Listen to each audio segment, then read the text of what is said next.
Imagine being trapped in a jagged mountain pass. The temperature has plummeted to 36 degrees below zero. Your weapons freeze. Morphine freezes in its syringe. Men's feet turn black with frostbite inside their boots. And out in that blinding darkness, an unseen enemy is waiting. This map shows the nightmare at the Battle of Chosin Reservoir. 30,000 American troops are strung out along a valley, while 120,000 Chinese soldiers descend from the high ground. Their only lifeline is an 80-mile dirt road. Critically, the Chinese severed that road, sealing the Americans inside. This impossible math forced those trapped men to execute one of the greatest fighting withdrawals in military history. Yet, despite the sheer scale of the sacrifice, the conflict that birthed this battle would tragically become known as America's Forgotten War. To understand how the world's most powerful military walked into that trap, we have to look at the months prior. In 1945, Allied powers arbitrarily divided the Korean peninsula along the 38th parallel. 5 years later, a Soviet-backed North Korean army surged across that line, crushing the fragile Southern Republic in weeks. The initial American response was disastrous. Troops pulled from comfortable occupation duty in Japan lacked adequate training and effective anti-tank weapons. The situation was so desperate that in the burning city of Daejeon, William F. Dean, a two-star divisional commander, had to personally hunt enemy tanks on foot with hand grenades just to buy his men time to retreat. The tide only turned when Douglas MacArthur orchestrated a wildly successful amphibious landing behind enemy lines at Battle of Inchon. But victory bred arrogance. MacArthur pushed his forces north at a reckless speed, ignoring explicit warnings that approaching the border would force China into the conflict. American high command dismissed those warnings as bluster. That catastrophic miscalculation is exactly what led 30,000 exhausted, freezing Marines to march blindly into the mountains of the Battle of Chosin Reservoir, right into the sights of 120,000 hidden Chinese troops. On the night of November 27th, the trap finally sprang. 8 Chinese divisions attacked simultaneously along the entire 80-mile American column. Far East Command, watching from the safety of Tokyo, viewed the encirclement as a total loss. They essentially wrote off the entire 1st Marine Division. Major General Oliver P. Smith, commanding those Marines on the ground, rejected that grim assessment. When a reporter asked him about the retreat, Smith delivered a line that instantly shifted the psychological footing of his men.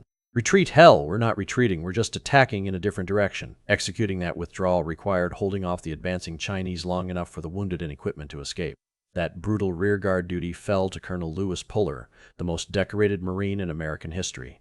When informed that his 1st Marine Regiment was entirely cut off, Puller didn't panic. He framed the deadly encirclement as a bizarre tactical advantage, telling his men, "We've been looking for the enemy for some time now. We finally found him. We're surrounded." That simplifies things. That sheer defiance at the command level insulated the freezing troops from despair. Instead of collapsing into a panicked rout, the Marines turned south and began a methodical, lethal fighting withdrawal, destroying Chinese units as they pushed back down the mountain. Take a look at this terrain model. For 8,000 Marines trapped in the northernmost valley to survive, they had to escape through a single steep gorge known as Toktung Pass. If the Chinese took that pass, the division would be annihilated. The responsibility of holding that vital exit fell to Fox Company, just 246 men under the command of Captain William E. Barber. For 5 straight days and nights, Barber's severely outnumbered company absorbed the full impact of an entire Chinese regiment, holding the line even as their own numbers plummeted from combat casualties and frostbite. Even after breaking through Toktung, the retreating column hit a wall. A massive bridge spanning a steep gorge at Funchalan Pass had been shattered. Without it, the heavy vehicles, the artillery, and the thousands of wounded men could go no further. The solution was an audacious piece of combat engineering.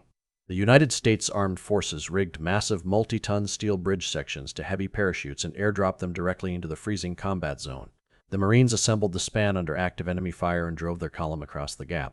After 17 days of non-stop fighting, the Marines finally reached the coastal port of Hungnam. Along their brutal march to the sea, they had inflicted such massive casualties on the enemy that they rendered 8 entire Chinese divisions completely combat ineffective. The breakout accomplished something far beyond military survival.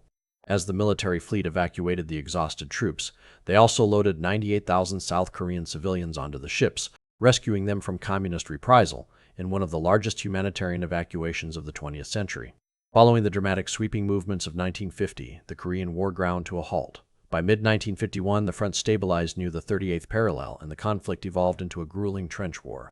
Men fought and died for jagged ridgelines with zero strategic value, simply because the alternative was yielding ground.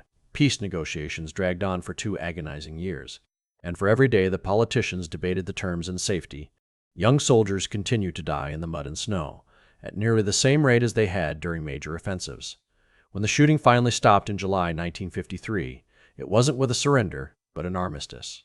No peace treaty was ever signed. Without a definitive victory to celebrate, there were no ticker tape parades, and the war quietly faded from the American public's consciousness. But the sheer intensity of the fighting is recorded in the ultimate metric of military valor.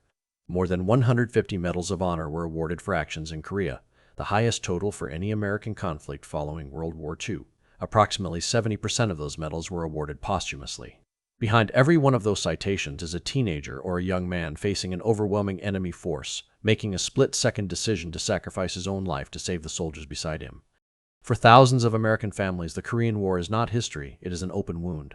More than 7 decades later, over 7,400 American servicemen remain officially unaccounted for. The search for those men is active today. The Defense POW/MIA Accounting Agency continues to analyze remains recovered from North Korean battlefields, including those repatriated in 2018.